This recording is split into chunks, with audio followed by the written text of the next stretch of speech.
Now that we're more comfortable with the animation process, it's time to physically start bringing our characters to life and getting them moving. When we're starting the process of learning how to make our characters move, it's really critical that we start to break down the movements and start physically understanding the anatomy of a movement and where this movement's generated. Up until now in this course, we've been focusing a lot on the principles of animation, and we're going to overlay and continue to apply those principles on all that we do. In every sense, those principles are going to guide us through the creation of our first character animation, our little walk cycle. With that in mind, let's see how the principles of animation have been overlaid and applied to this movement. And you'll see pretty quickly that we're applying a lot of those really core ideas into the anatomy of our walk cycle. Let me show you specifically what I'm talking about. The first one, of course, is arcs. If you look at the movement of our character here, one of the anatomical functions of a walk cycle are the arcs that are overlaid in every part of the movement itself. In most characters and in most just movements in general, the movement starts from the hips itself. So notice down here, this is the engine of the entire movement. If you follow the movement of this engine very closely, you'll see pretty directly that it's in fact going along an arc. The hips are naturally rising and falling as they go through the course of their movement.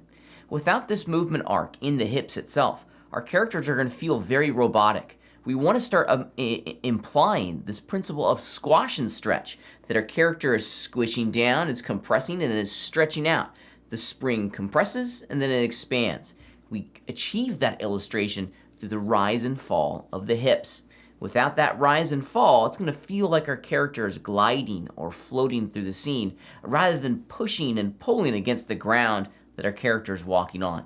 This exact same idea can be translated and easily seen in the rise and fall of the head itself.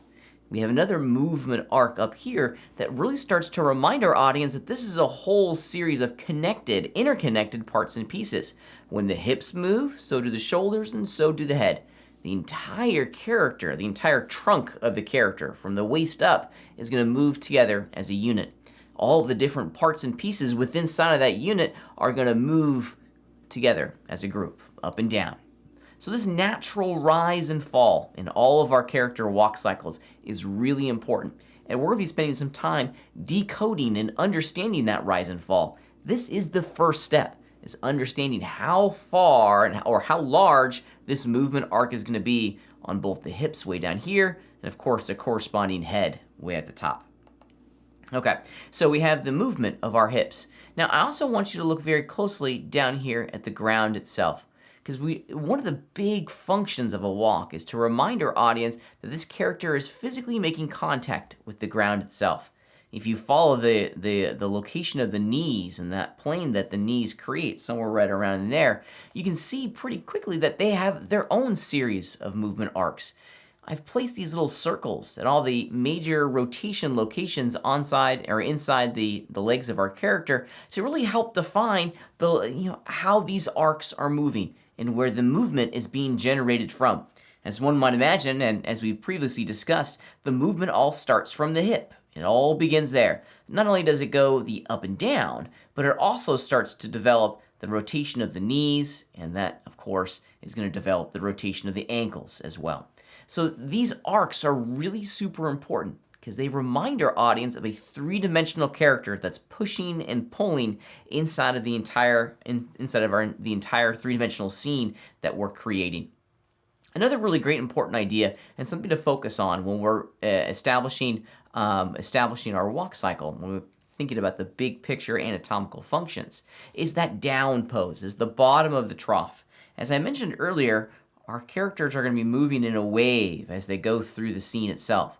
Well, this trough down here, the bottom, okay, that down pose is incredibly important because it allows us to establish the compression of that spring, the squash and stretch. What we're looking at here is an animation of just the key frames, so we haven't established any of the easing yet, any of the timing of the in-betweens right around that down pose. We want to produce the illusion that the character is pressing down on the environment, that gravity is compressing it, and then it's using its own internal strength to spring it forward, to propel it into that next step.